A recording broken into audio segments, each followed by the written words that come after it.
Hello class 6 আজকের ভিডিওতে তোমাদেরকে স্বাগত জানাচ্ছি এবং আজকে আলোচনা করছি তোমাদের ইউনিট 6 এর লেসন 6.5 এবং পেজ নং হচ্ছে 47 থেকে। তো আমরা প্রথমে ইনস্ট্রাকশনটা একটু দেখে নিব। In pairs or groups read the note given below মানে হচ্ছে নিচে যে নোটটি দেওয়া আছে সেটা হচ্ছে তোমরা জোড়ায় জোড়ায় অথবা দলবদ্ধভাবে পড়বে। পেয়ার মানে হচ্ছে জোড়ায়। Discuss the following punctuation marks. Discuss মানে হচ্ছে আলোচনা করা, ফলোয়িং মানে হচ্ছে নিচে। দেখো ফলোয়িং এবং বিলো দুটার অর্থই হচ্ছে নিচে, আর পাংচুয়েশন মার্ক মানে হচ্ছে জ্যোতি চিহ্ন, অর্থাৎ নিচে যে জ্যোতি চিহ্নগুলো দেওয়া আছে সেগুলো নিয়ে আলোচনা করো। And draw the appropriate punctuation marks next to the names. এবং পরবর্তী পৃষ্ঠায় তোমাদেরকে কিছু জ্যোতি চিহ্নের নাম দিয়ে দিয়েছে এবং ওই নামগুলোর পাশে তোমরা সঠিক যে জ্যোতি চিহ্নটা রয়েছে সেটা ব্যবহার করবে। এখন পাংচুয়েশন মার্ক অথবা জ্যোতি চিহ্ন আসলে কি সেটা একটু আমাদেরকে জানা উচিত, এবং সেজন্য এখানে একটা ছোট্ট নোট দিয়ে দিয়েছে। দেখো, পাংচুয়েশন মার্কস ব্যবহৃত হয় লিখিত বাক্যকে যাতে সহজে এবং পরিষ্কারভাবে বোঝা যায়। কিভাবে বাক্যকে পড়তে হয় তা জ্যোতিচিহ্নের মাধ্যমে জানা যায়। সাধারণভাবে ব্যবহৃত কিছু পাংচুয়েশন মার্কস হচ্ছে full stop, comma, question mark, exclamation mark, quotation marks অথবা যেটাকে আমরা বলি স্পিচ মার্কস। আচ্ছা, দেখো আমরা একটু বোঝার চেষ্টা করি পাংচুয়েশন মার্কসটা আসলে কি। এগুলো হচ্ছে জ্যোতি চিহ্ন, অর্থাৎ আমরা লেখার ক্ষেত্রে যে চিহ্নগুলো ব্যবহার করি, আমাদের একটা বাক্য শেষ হয়ে গেলে অথবা কোনো একজনকে আমরা সম্বোধন করলাম, ওইসব ক্ষেত্রে আমরা আসলে কিছু চিহ্ন ব্যবহার করে থাকি। আর এই চিহ্নগুলোর মাধ্যমে আমরা যখন রিডিংটা পড়ি তখন আমাদের রিডিং পড়াটা অনেক সহজ হয় এবং বাক্যের অর্থটা আমাদের কাছে স্পষ্ট হয়, সহজে আমরা বুঝতে পারি। এই চিহ্নগুলোকে বলা হয় জ্যোতিচিহ্ন।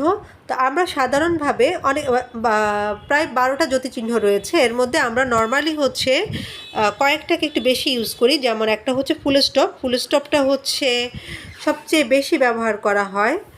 আর এরপর রয়েছে কমা, এরপর রয়েছে কোয়েশ্চেন মার্ক, এরপর রয়েছে হচ্ছে এক্সক্লেমেশন মার্ক অথবা যেটাকে বলি আমরা বিস্ময়সূচক চিহ্ন বা আশ্চর্যবোধক চিহ্নও আমরা বলে থাকি।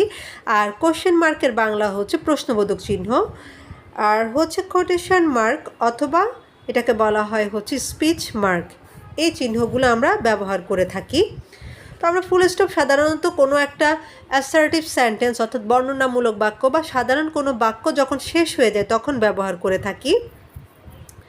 কমা হচ্ছে যখন আমরা কাউকে একটু সম্বোধন করি তখন আমরা কমা ব্যবহার করি, যেমন স্যার, ম্যাডাম অথবা ডিয়ার, এরকম করে যখন আমরা সম্বোধনটা করি তখন আমরা কমা ব্যবহার করি। আর কোয়েশ্চেন মার্ক অথবা প্রশ্নবোধক চিহ্নটা ব্যবহার করি যখন কোনো সেন্টেন্স দিয়ে আমরা কোনো একটা প্রশ্ন তৈরি করি। যেমন বললাম যে হাউ আর ইউ। এই যে হাউ আর ইউ, আমি প্রশ্নটা করলাম যে তুমি কেমন আছো। হ্যাঁ, এটা বাংলায় হোক বা ইংলিশে হোক, এটা তো একটা প্রশ্নবোধক বাক্য এবং এটা শেষে আমরা কিন্তু এই চিহ্নটা ব্যবহার করব। আর এক্সক্লেমেশন মার্ক অথবা বিস্ময়সূচক চিহ্ন হচ্ছে যখন আমাদের মনের আকস্মিক কোনো আবেগ প্রকাশ করে তখন হচ্ছে আমরা এটা ব্যবহার করি। যখন আমরা বললাম যে হুররা হুররা, তারপরে হচ্ছে ও আলাজ আই এম আনডান। এই যে আলাজ, হুররা, হ্যাঁ, এই শব্দগুলো আমরা লিখি, সেক্ষেত্রে আমরা হচ্ছে এক্সক্লেমেশন মার্ক ব্যবহার করে থাকি। এরপর হচ্ছে কোটেশন মার্ক বা স্পিচ মার্কস যেটাকে বলে, সেটাকে বলা হচ্ছে, এটাকে আবার আমরা ইনভার্টেড কমাও বলতে পারি। তো এটা আমরা ব্যবহার করি যখন কোনো বক্তার উক্তিকে আমরা সরাসরি ব্যবহার করে থাকি, তখন হচ্ছে এটা আমরা ব্যবহার করি। তো এই যে আমরা অনেক সময় বলি না যে টিচার বললেন বা আমার শিক্ষক বললেন যে পৃথিবী সূর্যের চারদিকে ঘুরে। এই যে টিচার যে কথাটা বললেন, এই কথাটা হচ্ছে টিচারের উক্তি এবং সেটা তুমি হচ্ছে সরাসরি ব্যবহার করছো তোমার বাক্যে। এবং এই যে পৃথিবী সূর্যের চারদিকে ঘুরে, হ্যাঁ, অথবা the earth moves round the sun, এই যে টিচার এই কথাটা বললেন তার কথাটা যখন তুমি লিখছো তখন সেটা হচ্ছে কোটেশন মার্কের ভিতরে রাখবে। তো এখানে তোমাদের পাংচুয়েশন মার্কসগুলার একটা ছবি দিয়ে দিয়েছে, অর্থাৎ কোনটাকে তোমরা কিভাবে বলবে বা কোনটা কোন চিহ্ন সেটা হচ্ছে লিখে দেখিয়েছে। একটু ভালো করে তোমরা মনোযোগ দিয়ে খেয়াল করলে জিনিসটা অনেক দিন তোমাদের মনে থাকবে, তোমরা সহজে এটা ভুলবে না। দেখো আমাদের প্রথম যেটা রয়েছে সেটা হচ্ছে এক্সক্লেমেশন অথবা বিস্ময়সূচক চিহ্ন। তো বিস্ময়সূচক চিহ্নটা কেমন হয় দেখো, এরকম হয়। এরপর দেখো ফুল স্টপটা হচ্ছে এই যে এরকম, এটাকে বলা হচ্ছে ফুল স্টপ। এটা হচ্ছে কমা, এটা হচ্ছে কোয়েশ্চেন মার্ক, আচ্ছা এটাকে বলে সেমিকোলন। অর্থাৎ কমার উপরে যদি তুমি একটা ডট দিয়ে দাও সেটার নাম হয়ে যাবে সেমিকোলন। আর এটা হচ্ছে কোলন, এটাকে বলা হচ্ছে স্ল্যাশ চিহ্ন, মানে যেটা দিয়ে আমরা অবলিক বুঝাই বা অথবা এরকম বুঝাই, এটাকে বলা হচ্ছে কোটেশন মার্ক। এখানে আরেকটা কথা বলে রাখি, এই যে চিহ্নগুলো এগুলা কিন্তু তোমরা বাংলাতেও ইউজ করো। বাংলায় এটাকে বলা হচ্ছে বিরাম চিহ্ন বা জ্যোতি চিহ্ন, আর ইংলিশে বলা হচ্ছে পাংচুয়েশন মার্ক। কিন্তু বাংলা বা ইংলিশ যাই হোক না কেন, এগুলা কিন্তু একই নিয়মেই সব জায়গায় আমরা ব্যবহার করব। আর এটাকে বলা হচ্ছে রাউন্ড ব্রেকেট, ওকে। আর এটা হচ্ছে ড্যাশ। একটু খেয়াল করো আবার তোমরা প্রথম থেকে, এই যে এই চিহ্নগুলা, অর্থাৎ চিহ্নগুলোর সাথে তাদের নামগুলো লিখে দিয়েছে তোমাদের বোঝার সুবিধার্থে, এবং এটার উপরে ভিত্তি করে তোমরা তোমাদের পরবর্তী যে টাস্কটা দেওয়া আছে সেটা কমপ্লিট করবে। দেখো 48 পেজের একদম শুরুতেই তোমাদেরকে এখানে কিন্তু দিয়ে দিয়েছি যে এখানে লিখেছে হচ্ছে এক পাশে হয়েছে নেম অথবা মানে নামগুলো দিয়ে দিয়েছে, জ্যোতি চিহ্নের যে নামগুলো রয়েছে সেগুলো দিয়ে দিয়েছে। আর এখানে হয়েছে পাংচুয়েশন মার্কস, অর্থাৎ তুমি এই জ্যোতি চিহ্নগুলো এখানে ব্যবহার করবে। যেমন ধরো প্রথমটা হচ্ছে ফুল স্টপ, হ্যাঁ ফুল স্টপ। এখন এখানে পাংচুয়েশন মার্কের ক্ষেত্রে তোমরা এখানে লিখে দেখাবে বা এঁকে দেখাবে যে ফুল স্টপটা কেমন হয়। এই যে এটা হচ্ছে একটা ফুল স্টপ, আমি একটু তোমাদেরকে দেখিয়ে দিচ্ছি। তোমরা হচ্ছে এইভাবে করে এটাকে সাজাবে।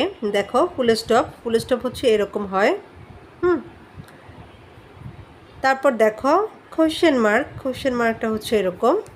এরপর হচ্ছে এক্সক্লেমেশন মার্ক, এই যে এটা।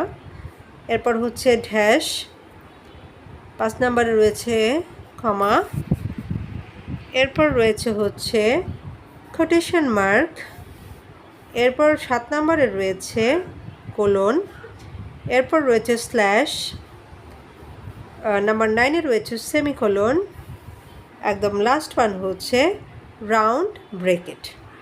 তো তোমরা হচ্ছে এইভাবে করে তোমাদের বইয়ের যে খালিঘরটা রয়েছে সেটা ফিল আপ করবে।